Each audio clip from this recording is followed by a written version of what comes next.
Been a while. Happy Thursday. All right. We have Thursday night football tonight. It is the Cardinals entertaining the Seattle Seahawks. Cardinals have been a good surprise this year. Uh, Kyler Murray and Marvin Harrison Jr. playing really good football, which makes it so much better to watch whenever it's that way. Um, they square off tonight, Prime Video, so stream it on Prime. Kickoff is about 8:15. Pre-game is at 8, and then there's a post-game show. So by all means, take a look at the game tonight. If I had to guess, if you're pushing me to who's going to win, I'm going to go with the Cardinals playing at home. I think they're playing very well, and sorry to see James Conner, who's a really good young back, get hurt in the last game. But they have weapons, and we'll see how it works out for them. Right now, Sam Darnold has not quite figured it out in Seattle. He had a great year in Minnesota last year. As you all remember, he led them to the playoffs.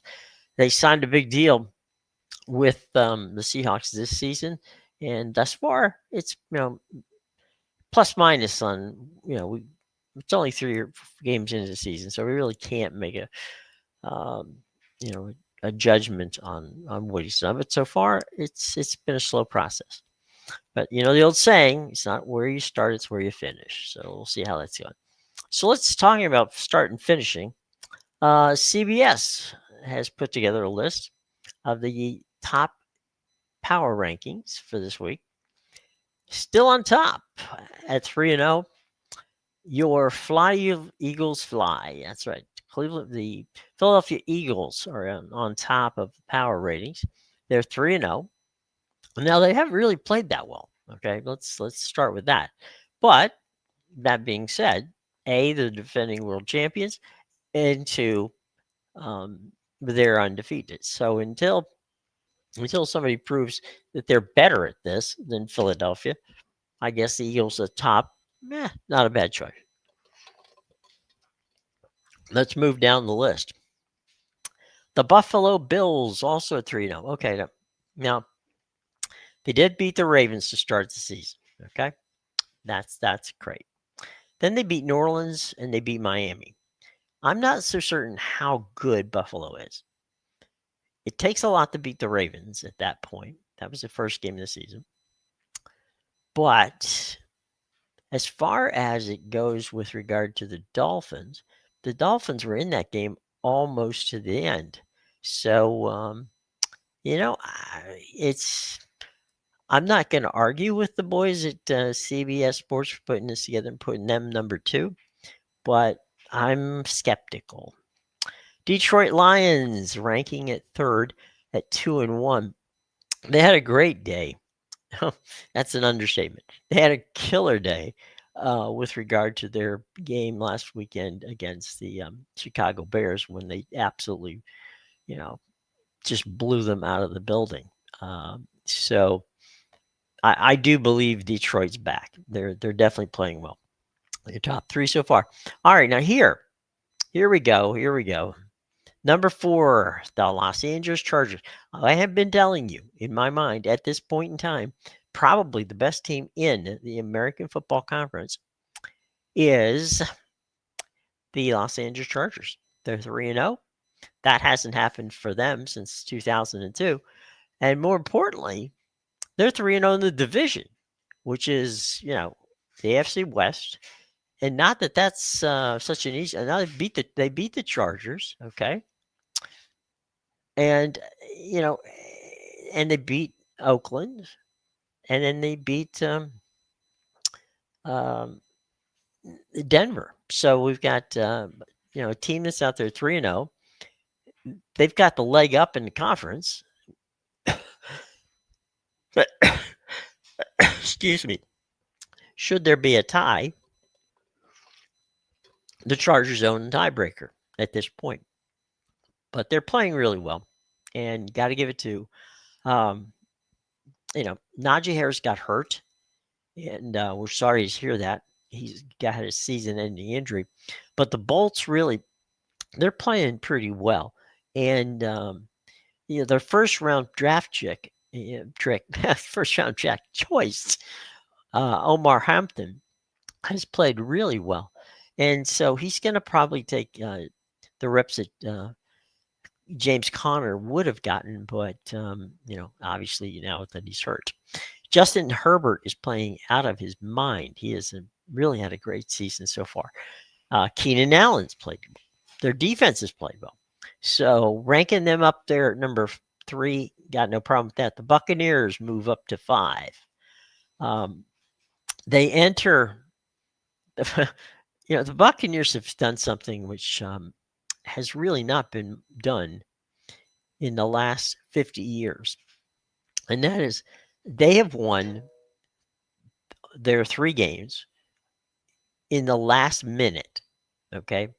It's one thing to win it, have 1 or 2 games where you win last second. But to have your first 3 games against very good opponents and end up at 3-0, Baker Mayfield is just playing out of his mind. He is doing he's doing what he did in college, which was controlled. And I think a lot of that has to do with his excuse me, a lot to do with his ability to just calm down and make the plays. And I think his confidence that he's got there, because Tampa Bay, he's got nobody looking over his shoulder. The players have bought in, the ownership has bought in, the management has bought in, the fans have bought in, and everybody's Baker Mayfield. You can go to pretty much any of the national talk shows, and there hasn't been the first 3 weeks. Every time they've led off with how Baker Mayfield has led, the Buccaneers to a game-winning touchdown or a field goal. Now, what's being overlooked is that their defense is playing it incredibly well. All right, but they're going to get a challenge this week because the Eagles are in town, and so that ought to be a really good opportunity to see just how good they are. They'll have the Eagles at home, and that's got to help. But we'll have to see if the Bucs can get to the position where they don't have to win it in the last seconds of the game. That would be very nice. Next up, the Green Bay Packers. The Packers get pasted. I'm sorry, they beat the Lions week 1, but then from there on, they just kind of, they've been in 2 incredibly close games that have nothing to do with it's the talent that they have. They should have blown these teams out, and they just basically hung on. So I'm not selling down or saying that Jordan Love and the Packers are bad. They're not, but I don't know how good they are. Not bad, but who knows how good they are. Are they a Super Bowl team? Not right now. Here's the conundrum. The Baltimore Ravens are in the 7th spot at 1-2. Man. Derrick Henry's fumbled twice this year, both in the 4th quarter. He only fumbled once last year. They're doing punch outs, which is, I get it. And Detroit played really well on defense. Lamar Jackson was sacked 7 times. This is interesting to me because it's not normal. Not normal in this sense. Baltimore has always had a good defense, okay? But they haven't had a good offense at most of the time. However, what we have here, which is strange, is Baltimore's offense is scoring points. I mean, they're scoring everybody, okay? But they're allowing the other team to score at will. And they've given up 85 points in 3 games. That is not what you would think of when you think of the Baltimore defense. you think of the Baltimore defense, you think of the Ray Lewises and those guys who just would not let you in the end zone. Well, Baltimore's not in that situation right now. They're letting everybody in the end zone. So I don't know whether or not we're going to see a team this year in Baltimore that's just going to have to outscore everybody, or from a standpoint of getting these shootouts, or if the defense will return. We'll have to see. But for right now, all right. They give him 7th spot. That's pretty much on Lamar Jackson. They're counting on Lamar Jackson and company. But we'll see. Washington Commanders, they are 2-1. Last week, they won a game with Marcus Mariota at quarterback. Jalen Daniels, we don't know right now when he'll be back. I would think that it would be relatively soon because they're just basically going they're basically going a game at a time. If I could get by, if I'm the Commanders and I can get by 2 games, and this week they play at Atlanta. Atlanta last week just looked horrible. If Marcus Mariota, who by the way is not a bad backup quarterback, can just get them through a couple of games, I think in the grand scheme of things, I think what they'd like to do is give Jaden Daniels, even if he can play, another week off, so his long-term health is going to be benefited. The Colts, who are surprising everybody, are number 9. They've done really well with Daniel Jones at quarterback. Let's zing through this. The Rams are in the 10th spot, justifiably. I mean, they almost beat the Eagles. They should have beat the Eagles, but they didn't because they had a kick block. Kansas City 11, that's about right. San Francisco 12, got it, no problem there. Mac Jones doing a really nice job out there. The Seahawks at 13, the Broncos at 14, the Vikings at 15, the Steelers at 16, the Jags at 17, the Cardinals who play tonight against the Seahawks are at 18, the Bears are at 19, have an idea why. Bengals without quarterback, they got Jake Browning in quarterback, not playing well, but 20. Carolina 21, Falcons 22, Houston 23, Dallas 24, and Brownies are 25, Raiders 26, Pats 27, Tennessee 29, and your New York Football Giants 0-3. And there you go. So that's what we're looking at from that standpoint. Let's go over to Major League Baseball, where we are having a real fun time. It is absolute crazy. Now, there's a weather delay in Cincinnati at the moment. That's today where some of the focus is going to be on. The Cincinnati-Pittsburgh game, which is right now, as I said before, they are in a rain delay in Pittsburgh. Later, at 6:40, Detroit plays Cleveland. That's a big game. LA against Arizona. That's a big game. And, let's just get into the, hold on one second. And Matthew is joining us. Hey, Matt, how you doing? Hey, doing good. How are you? I'm doing fine. We are here live, and we just finished going through the power rankings this week for the NFL, and was wondering, the fun part right now, to me, we just moved to baseball, and I know you're a baseball team head like myself. Mm-hmm. This has been crazy, absolutely crazy. This final week of the season. It's been, usually you get 1 or 2 races. I mean, right now, all kinds of crazies going Yeah, the Tigers collapse is really one that I don't think anybody could have seen coming. on. Not even them. Yeah, no, I honestly kind of feel bad for their fan base because Hmm. like the Detroit Tigers have had a rough few years, especially in Yeah, the they have. championship.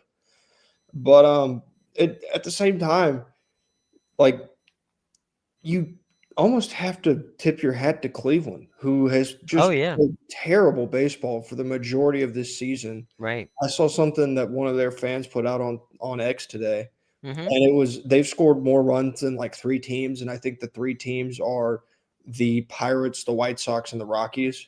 Now, I Hmm. didn't go back and fact check that, so maybe they were just trying to make a point.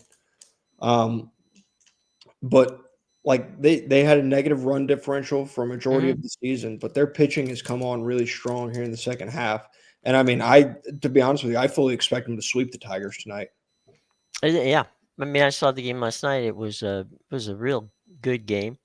Only the Blue Jays. Well, I was gonna say right now, and I can't remember when this has happened, but right now you're looking at all three divisions in the American League could have any number of permutations as to what. I mean, the Blue Jays are in first place for the moment. That could end up being the Yankees. The Mhm. Mariners are in first place. I don't think the Astros are going to catch them. I think the Astros are not. They don't have it anymore.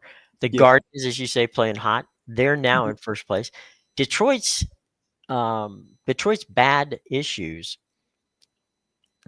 They will go down if this ends up them losing. Even if they make the playoffs, right? Yeah. They will have blown a 15 game lead. Yeah. That's almost impossible to do. Unexcusable, really. Yeah. But like it, what I will say, and this is they've been really good for a really long time. Hmm. The Houston Astros took what was going to be like a really exciting like who's going to make it race, Sure. and man, they just kind of tanked that thing. Like I came into this week and I was very nervous about the Red Sox playoff chances.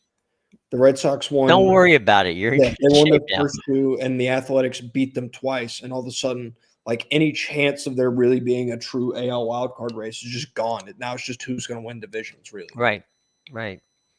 which is Uh, a tad bit disappointing, but at the same time, and hey, when you switch over to the NL, though, yeah, we'll get there in a sec. yeah. Um, Here's where we are tonight. Okay. For the moment, the Blue Jays are in first place. For the Yep. moment, the Seattle Mariners are in first place. And for the moment, the Cleveland Guardians are in first place. Ladies and gentlemen, any that could change by Saturday. Okay, we we Which may is not even have to wait that long, but it's with 3 games, well, 4 games left to go in the season. Mhm. That's absolutely crazy. Now we'll get real quick to the wild card. The Yankees are in. The Red Sox, for all intents and purposes, are in because they'd have to blow 2 games. Is it possible? Sure, but I Mhm. don't think it's going to happen. I don't think I would worry. Yeah. Detroit is on the cut line right there at 85 and 73.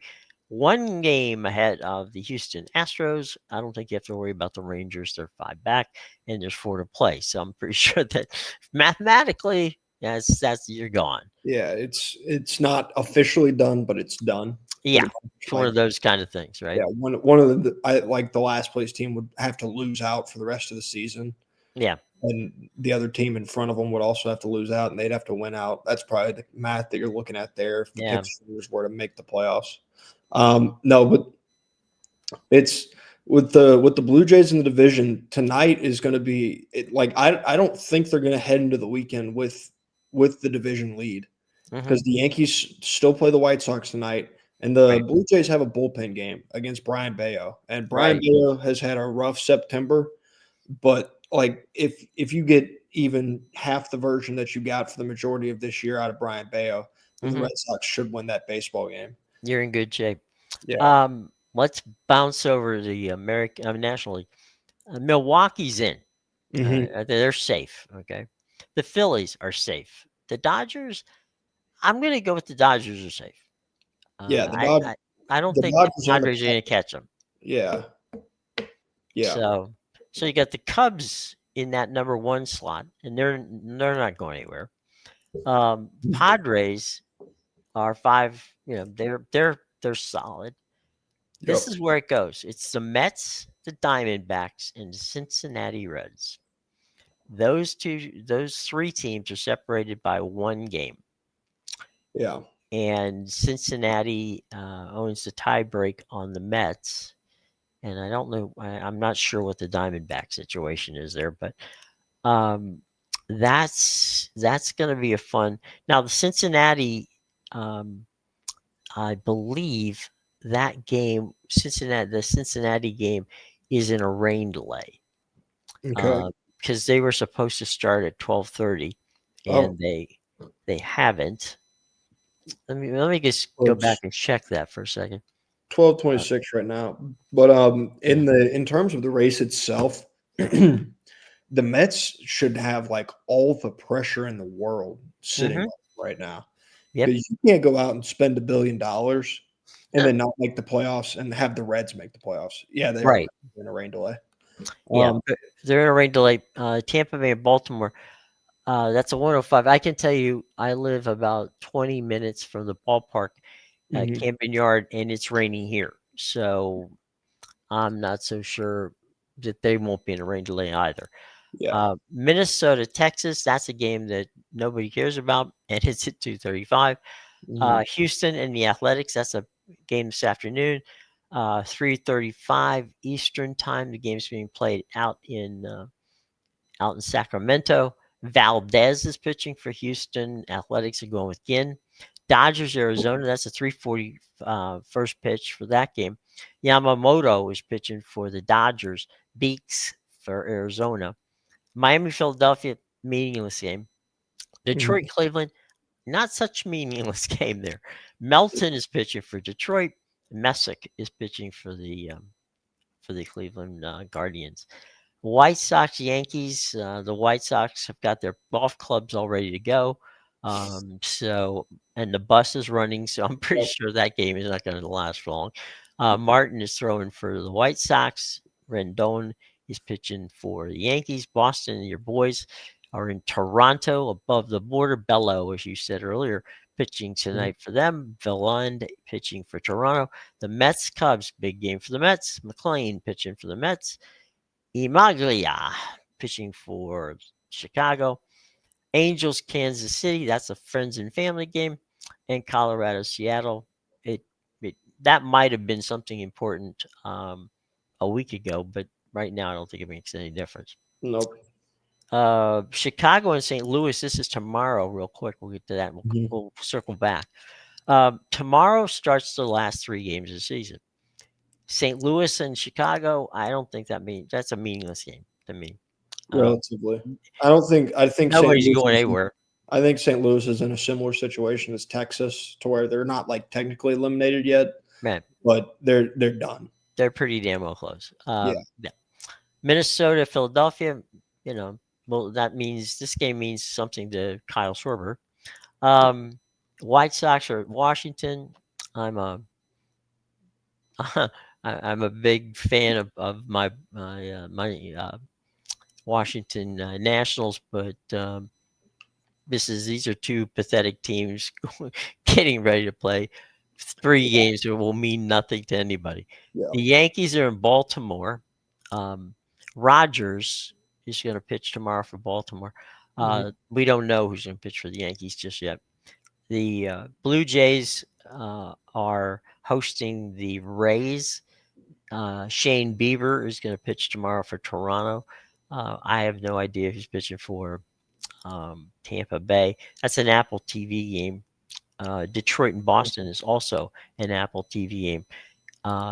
Tomorrow night's starting pitching is to be determined for both of them. Mhm. Cleveland and Texas. Texas has to come to Cleveland. That's going to be lighter pitching for Texas and Cincinnati. I'm sorry, pitching for Cleveland tomorrow. The Mets are at Miami. Normally, you would say, well, no big deal, but Miami's given the Mets grief all season long. And And yeah, Contra is pitching for for Miami tomorrow. Yeah, and if Miami has the opportunity to knock the Mets out of the playoffs, Oh, they would love it. they're dying for that opportunity, and Yeah. they have it. Oh yeah. When I was talking about the Mets, like having like they should feel the pressure because you look at the teams, I think the Diamondbacks are playing The Dodgers. the Dodgers, yeah, Yeah. and the Reds are playing the Padres. Like Right. they get the two hardest teams in the NL West Mm-hmm. to go against the people that are right on their tail, and they get the Marlins. Like Mm-hmm. you factor the scheduling dynamic in, Mm-hmm. the money that they spent in the offseason, and you go, man, like they better make it. There's going to be an uprising in New York if they don't. I will tell you this morning, I took a minute and listened to sports talk radio in both Cleveland and in New York, and man, there were people literally talking in Detroit that said, you know what, we don't deserve to be in the postseason. So, if we lose out, we lose out.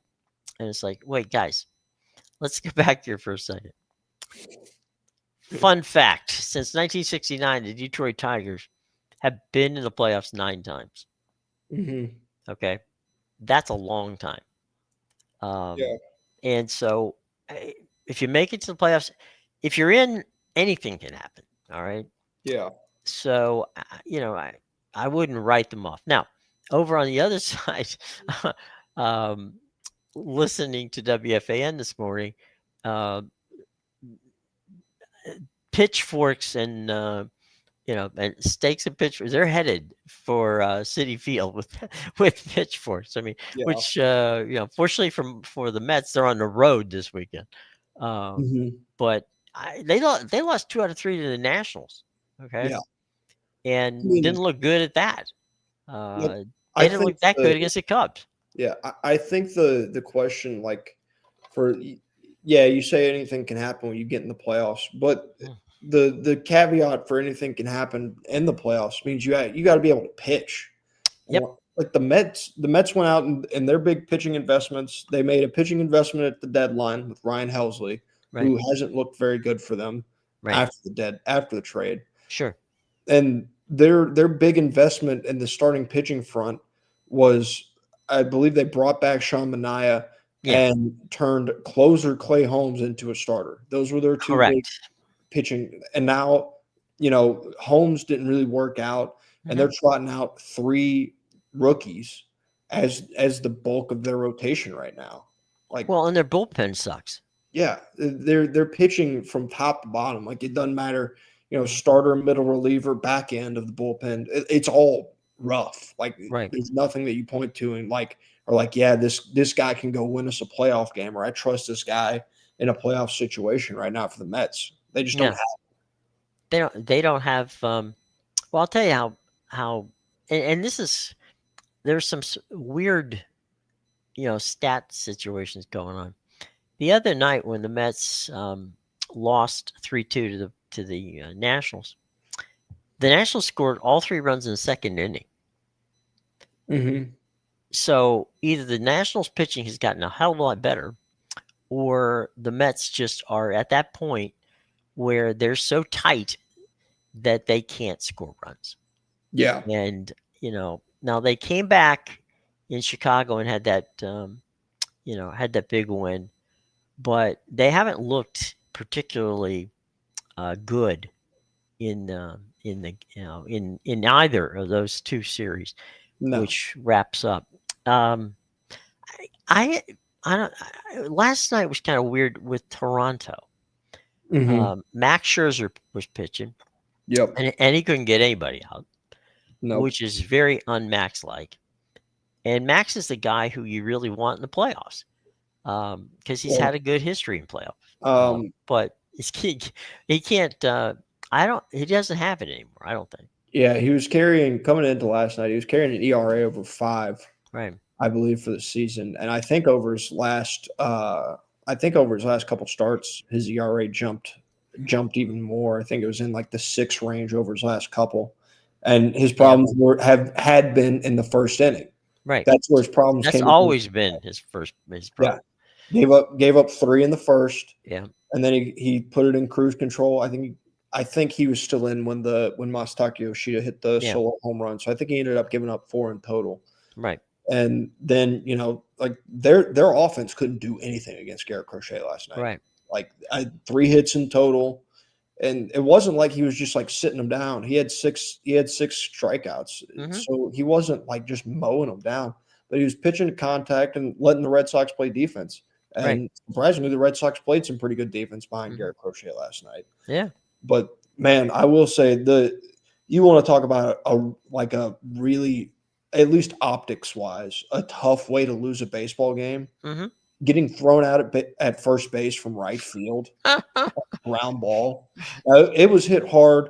Right. And Abreu has a good arm, and Mhm. Alejandro Kirk's slow. That still is a tough look, just from pure optics wise. Way to lose a baseball game. There was a throw last night in the Yankee game that just, if you didn't think Aaron Judge could play the outfield, Mm-hmm. first of all, you would be wrong. I'm not saying you would. I'm talking about the people out there. Aaron Judge, from the base of the wall, threw on a line, a ball to home plate, didn't ever touch the ground, and was 97 miles an hour. Now, he didn't get the guy out at the plate, Mm-hmm. but when you can stand at the base of the wall and throw a ball without it ever touching the ground directly into the catcher's mitt from, a good 335, 340 feet away, and it's at a clip that most pitchers would like to have, that's saying something. Yeah. And it's, the Yankees are playing well. Yeah. It gives me no pleasure to say that, because I think the Blue Jays, are more. I think it's more the Blue Jays than it is the Yankees at the moment. Yeah. It's the way the Blue Jays are playing. The Yankees' schedule draw is really good, but Right. I don't know where the notion, like, if it's out there, I don't know where the notion that Aaron Judge couldn't play right field came from. Mm-hmm. I think the only knock on him in the field is the fact that he's 6'7", and he's not very fast. Sure. That's the only reason. Because when he's in position to make the plays, he makes some diving catches from time to time, and his arm is at the top of the major leagues in terms of just pure power behind it. Mm-hmm. And now the injury earlier in the season where he literally couldn't throw it in right field, that's a problem. So I think that's probably a good sign for Yankees fans that he's got that velocity on those throws. Yeah. Because even after he came back from the injury, which wasn't all that long ago, right, he still was kind of they were gingerly, he didn't throw one to home his first game back, and they were like, man, why did he hit the cutoff there? That's a throw that he should be able to make, because it was a reasonable throw. But him making those throws is good for them in the playoff hopes, because as long as he's healthy, that means Giancarlo Stanton does not have to play the field. And for everything that people may believe that Aaron Judge is in right field, Giancarlo Stanton is. Right. I've always wondered why they didn't go with him as a as a first baseman. I mean, they got Goldie over there now, so they don't need him. But I just wondered why that wasn't the case. I will say that's a slippery slope that the Red Sox have been. Red Sox went through this fun experimental period for a majority of this year after Tristan Casas got hurt, where they pretty much would just find a guy in the dugout, toss him a first baseman's glove, and say, "Hey, let's see if you can do it." And it was a rough ride there for a little while. And they should have added one at the deadline. They didn't, and they lucked out with Nathaniel Lowe. Right. But you can get in a slippery slope trying to force people that don't play first base to play first base. Well, I know that Aaron. I've actually seen Aaron play first base in spring training, and he seems to he's still I'm not Aaron Judge. What I'm talking about, Giancarlo. Giancarlo still has good reactions. Yeah. So that's not his problem. He's tall. which sometimes can be a problem if you're trying to dig something out of the dirt. But that Can isn't help. I mean, necessarily a problem. Jazz Chisholm has a real affinity for just tossing it into the fifth row from second base. So having a Right. 6'6" first baseman would probably do him a little good. Yeah, that would be very helpful. That would definitely not be a bad thing. He definitely is going to be there. Yeah. But one other quick, one thing I want to touch on from last night too. eh, Man, was Paul Skeens amazing. Yeah. Yeah. I mean, I he's on another level. and it makes you like it almost feels, and this is, I know this probably is feasibly never going to happen, Hmm. but like he's so good at what he does Yeah. that you almost wish that Rob Manfred would go to Ben Sherrington and be like, listen, either build a contender around this guy or Right. let him go. Right. Give him a fighting chance. And like he doesn't have a fighting chance. He doesn't have an offense No. right now. So he deserves better because he is truly like I in terms of like what I've seen, Hmm. just purely talent wise, probably the best pitcher that I'll get to watch in my lifetime up until this point. Like Hmm. just just in the ability to throw the baseball, Right. because what he does and the consistency at which he does it is Right. remarkable. Yeah.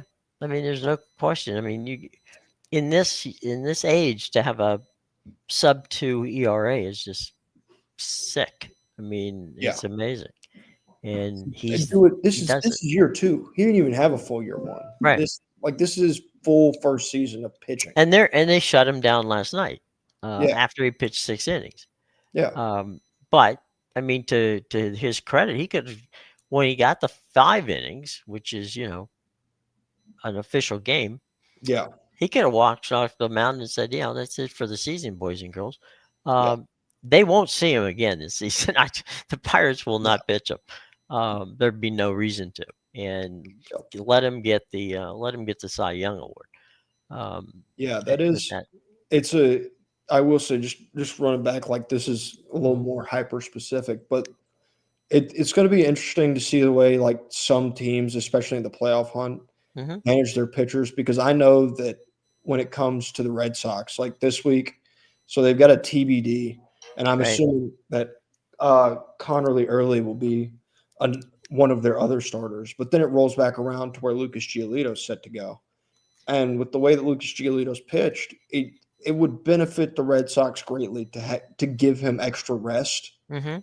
just because he, like, you can tell he's feeling it. He looks like a guy that is feeling his innings pitched now, Right. coming off of the injuries that he's faced.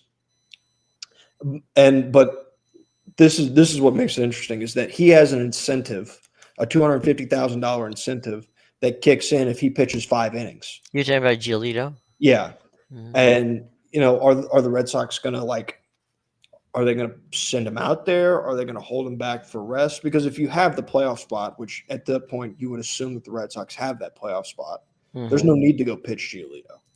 Like it's not necessary. So are they going to send him out there anyways and hopefully get him to that incentive? Or Yeah. what if they just paid him the incentive anyways and said, hey, man, we're going to keep you back because we know that we could potentially be facing 3 games. Right. You're one of our 3 big game pitchers. Right. Can you do it for us? Yeah. Yeah, I think if nothing else, they'd manage his innings. You know, Yeah. they might go, all right, you're going out there, but I mean, let's assume for the moment that they've clinched, right? Mm-hmm. I agree with you. There'd be no reason to pitch him. Yeah. If, on the other hand, he's one of those guys, and there are guys who do this, they need to throw on the day they throw, Yeah. and it gets them all screwed up if they don't. Which, I know that to be Max Scherzer's thing, yeah. and he's not obviously the only one. There are others, but they they want to pitch on the day that their schedule's a pitch. Now, if you want to throw him out there and go 3 innings or 2 innings and say, okay, we're going to a bullpen game, Yeah. then that's not a bad thing to do. But so at that point, we'll see. But yeah, I agree with you. I mean, if you don't have to pitch him, don't pitch him. Yeah, no, I think that should be a pretty. It feels like a common sense thing, Hmm. and also you said you talking about the guys that they need to pitch when their day's up. Hmm. Does that not would that not give you like red flags going into the playoffs? Because there's not always the way the schedules work. There's not always oh it's the fifth day, like time to go out there. Well, I mean, to your point on that, in 2019 when the Nationals did win the World Series, Mhm. uh, it was Strasburg that got the MVP, of the series because Yeah, he he could pitch when Max had some problems, yeah. and so that was an issue. Max had problems in Los Angeles Which when they got to the playoffs. correct me if I'm wrong here, but I Mhm. think Max's problem in 2019 was when he was that not his orbital fracture in his eye. I don't know if it was, but I mean, I know that I rem- he, I do remember him like having to like push something in yeah. order to be able to go when he did. Let me look that up real quick. Um, Max Scherzer injury.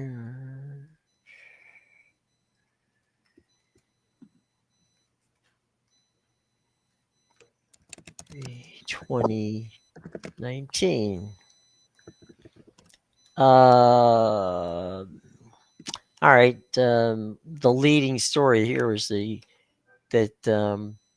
he produced a gutsy performance in the World Series. Okay. Um, it doesn't say anything about him having an eye problem. Hmm. Um,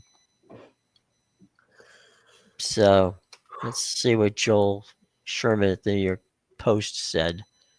Uh, this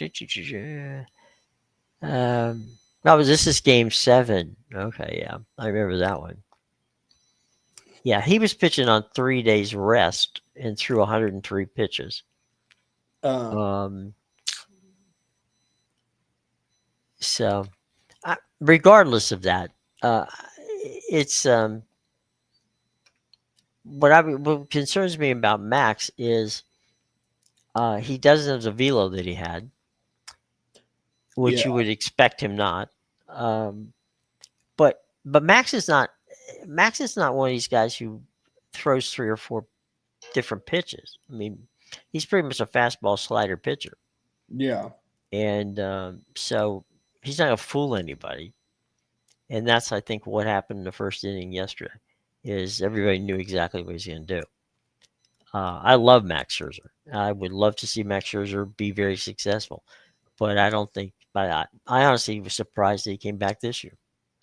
Yeah, you kind of feel like he's still an effective pitcher, like Hmm. when he has it, but he just doesn't have it more days. Like his control's gone a little bit, and his Hmm. velocity's ticked down, and both Yeah. of those things, like you can tell when you watch him pitch. Right. So he's still got the same movement on his pitches, but like the movement only gets you so far when velocity and control Right. is down. Well, there's that, and you. He's one of those guys who wants the ball. I mean, Yeah, he's a ball player. I don't know that anybody who's ever played on any team with him has said anything but that he is just he's a gamer and he goes out to yeah, play every day, and so you want him on your team, and I 100% absolutely. know that to be a fact. But at this point in time in his career, I don't know that he's not doing himself any favors in trying to finish what he started. I It's would not be I would be interested if they didn't like when it comes postseason time, if they didn't shift him to more of a bullpen and went with some other guys as like their top three. Like I know Gosman's obviously going to be their one, right. because if you gave you know Scherzer a bullpen role where maybe he's coming out for 2 innings, Hmm. but that allows him to work in that shorter spurt, and you can get the velo to tick back up a little bit Hmm. when you're working in shorter spurts and you're more well rested. I I would agree with you, and I think you know They did it actually in 2019 when they won the World Mhm. Series. But if your first inning is your problem inning, Yeah. that possibly gives you some pause to say, do we want to move Max to the bullpen? Um, because the first inning, even in his best years, his first inning was his worst inning. Yeah. So I mean, look, I would never undersell Max, and so if he goes that route, God love him, and I hope that does well for the Jays. But I think that's possibly the only thing that would give them pause to move him to the bullpen. I don't think it in any way, shape, or form Max would be upset if he hadn't moved to the bullpen. He's not that kind of guy. He's a team player. So if they moved in bullpen, I don't think that anybody would have a problem on Max's side or the team. I think Yeah. the only thing that gives him pause is if you can't get through the damn first inning, or well, you don't bring him out here with in a situation where um, you know we need a guy to give us a clean inning. Yeah. No, that definitely would be pause for concern. And But one other thing with Max is Max gives up, and this was throughout his career, even in his the years that he was a Cy Young pitcher, he gave up home runs. Now normally they were 1-run homers because nobody else was on base, yeah. but that would give me some pause too. Yeah. That's that's been really Garrett Crochet's been so good this year, but his Hmm. crux has been the home run ball Hmm. this entire year. It's yeah, he's got great stuff, but man, he's going to hang you one. Like Hmm. it's going to happen. He's going to give you one. Right, Are you gonna hit it out? right. Is really like the thing. Are you going to get under it or over it Yep. and sit there and kick yourself because that was the pitch I could have driven out of the ballpark, Yep. but oh, by the way, I got on top of it and Yep. and I mean, basically popped it up or grounded it out. it happened last night where I saw there was a small handful of times where Hmm. Crochet he would hang a cutter over the middle, or he'd hang one of his sweepers across the middle, Hmm. and I think one went to the warning track, another one was like a pop out. Like pitchers, even the best pitchers make mistakes. Sure. Like, what do you do with those mistakes is what matters. Hmm. And when a guy's so off balance that you make a mistake and it just doesn't matter Yeah. sometimes. Yeah. And you hope it doesn't. Yeah. All right. Real quick, as we get out of here, I will give you an opportunity um, to tell me who's going to win tonight. I think it's going to be the Cardinals. We're talking about Monday Night Football. I'm Thursday Night Football now. Okay. Downshift. Um, Yeah. so who takes it tonight? Um, I it's got to be the Cardinals, right? Like That's how I'm thinking. Yeah, at home, they're playing well. they're playing well. They lost last weekend. And Hmm. that was a tough game going up to San Francisco. Hmm.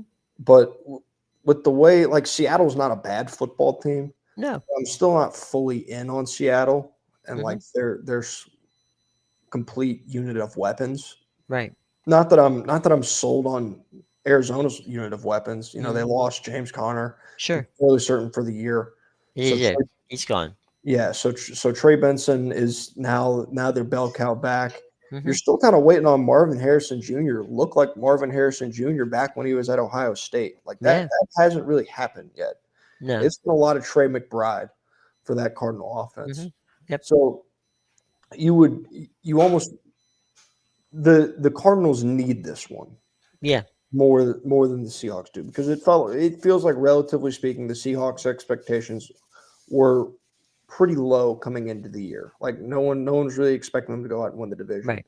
The Cardinals, with the way their schedule was set up, is Hmm. this feels like an opportunity for them to go really take that next step in Jonathan Hmm. Taylor's second year Right. as the coach. And this is an opportunity spot. Right.